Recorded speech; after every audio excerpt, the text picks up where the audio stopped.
What's up, good people? Mark Holmes here, and as always, I want to say thank you all for watching, commenting, subscribing, and being part of the Joe Boo Sports Report. Without you guys, as well as you ladies, you know that this literally does not work. This is one of those things that you absolutely positively hate in life, and that is going to get your car inspected.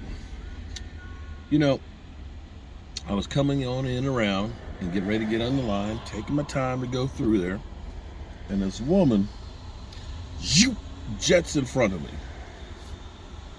All right, I'm gonna be polite. So she gets in front of me. She gets out the car, locks the car,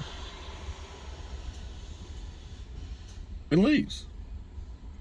So one car had gone in and left. They pulled the line up. And so now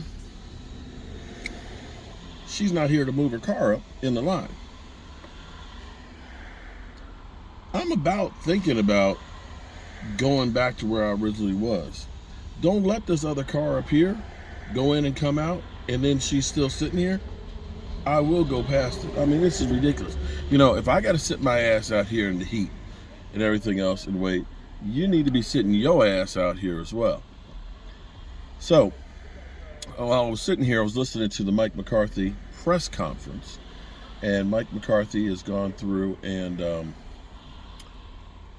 talked about letting go Dennis Houston and how much they hate to let go of a guy like Dennis Houston because, of course, he has been a good player, done some good work and stuff for him. Actually played quite a bit last week, and especially at this time of year, you hate. Okay. So, some guy came out here and now moved her car forward. Huh. Okay. So, I guess they're going to, she's got to leave her, gets to leave her car and go? Okay. Anyway, I digress. It's hard letting a guy like Dennis Houston go because, you like what he did in training camp, you like what he did early in the season, but you got Michael Gallop, and then you've got James Washington, and Michael Gallop will be getting a full slate of work this week. Yeah, a full slate of practice. We talking about practice. As well as Jason Peters. Now, he's basically saying that we really don't know this week if Dalton Schultz is going to play, if Jason Peters is going to play, or how much Michael Gallup's going to play. All that's going to be determined by how much they have practice. And they said they've got to get a full slate of practice in before we could practice, before they're going to be able to be put in the games. But you got to think that somebody is going to be added for them to release Dennis Houston, and you have to think it's got to be Michael Gallop because you don't want to let go of a guy who was playing receiver unless you got somebody else to go in there for that place. So, relatively, the exception of Dalton Schultz, we're not in that bad a shape. Another interesting point here is, and we don't realize how much things have changed for the Dallas Cowboys. Just 2 years ago, we were a safety desert, okay? We didn't have any safeties. We were still talking about, man, we should have traded for Jamal Adams, who's done it for the year. Maybe we should have traded for Earl Thomas, and people were still talking about we should sign Earl Thomas, who is, one flew over the cuckoo's nest. But we got Donovan Wilson, and Donovan Wilson played really, really well, and after that off season, everybody's like, yeah, we got Donovan Wilson. And then last year, Donovan Wilson, for the most part, was injured, and we had Jaron Kearse. And Jaron Kearse, who was a journeyman safety, came in and played so well that he got the green dot as opposed to the blue dot. Now, I don't know if you guys know what a blue dot is, okay? Unfortunately, I know definitely what a blue dot is because we used to call, when you practice, you get hit so hard that you see blue dots. And it was almost like a blue dot of courage. You weren't a real football player until you saw blue dots, which means basically you had a concussion. Yeah, that's the different world we live in now. And now you understand why I am the way I am. I've had a lot of concussions. But Jaron Kearse had the blue dot, which meant he calls the plays on the field, which enabled Micah Parsons to be focused in on getting to the quarterback's ass instead of having to call out the formation. If you've got to go ahead and look and see what's going on with everybody, and basically you're letting everybody else know what defense we're running and so on, that takes away time of how am I going to set this guy up? How am I going to make this guy my bitch? And that is actually a great thing. So, J-Ron Hurst gets hurt. Donovan Wilson comes in. Donovan Wilson, there's the green dot. No let up whatsoever. None. And this is where you look at the depth on the roster makes all the difference in the world. Back into now, you start looking and saying that Connor McGovern is getting back into working out, with his injury.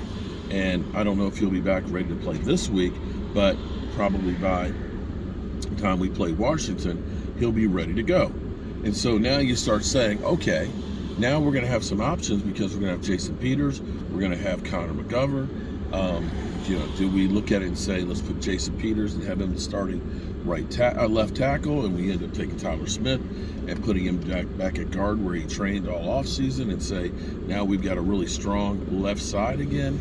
Or do we go ahead and say, let's just go ahead and take Connor McGovern, plug him back in at guard, and sit Fornock, set him, or what? You've got some options of things that you can do now that you've got other players. So we're actually getting in better shape. The thing that it's kind of funny, sitting here looking at the power rankings,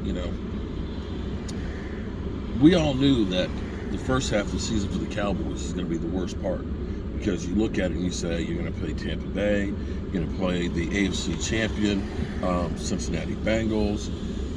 We've got, of course, everybody in our division early. We got the Rams and the Packers. Most people looked at it and said the Cowboys, hopefully they can hold pace with the Eagles. And then as the season gets further on, you're going to have an easier schedule to deal with. If by chance, I know the Cowboys are the underdog against the New York Giants on the road. If by chance the Cowboys get a victory there and then go play against the Washington Commanders at home, all of a sudden we're starting off the season better than what most people thought. And then you start looking and saying, we'll be getting Dak Prescott back. We're going to end up having a Jason Peters added to it. We'll finally get, Michael Gallop going. And all of these young guys start learning the system better and start playing better. For example, Tyler Smith from week 1 to week 2, major improvement. You can't say the same thing about the Giants rookie, Evan Neal. Evan Neal is going to have his lunch money stolen by Micah Parsons. But I'll have more on that later. So this should actually make you feel a little bit better. Now, maybe Cincinnati's just not a good team. And, that's a possibility with Super Bowl hangover, that maybe they caught fire for one season and now they're going back to what they usually are. Don't know, but we'll have to wait and see. Anyway, hope y'all are having a good time, having a great day. It is hump day, and tomorrow we got football again. Peace.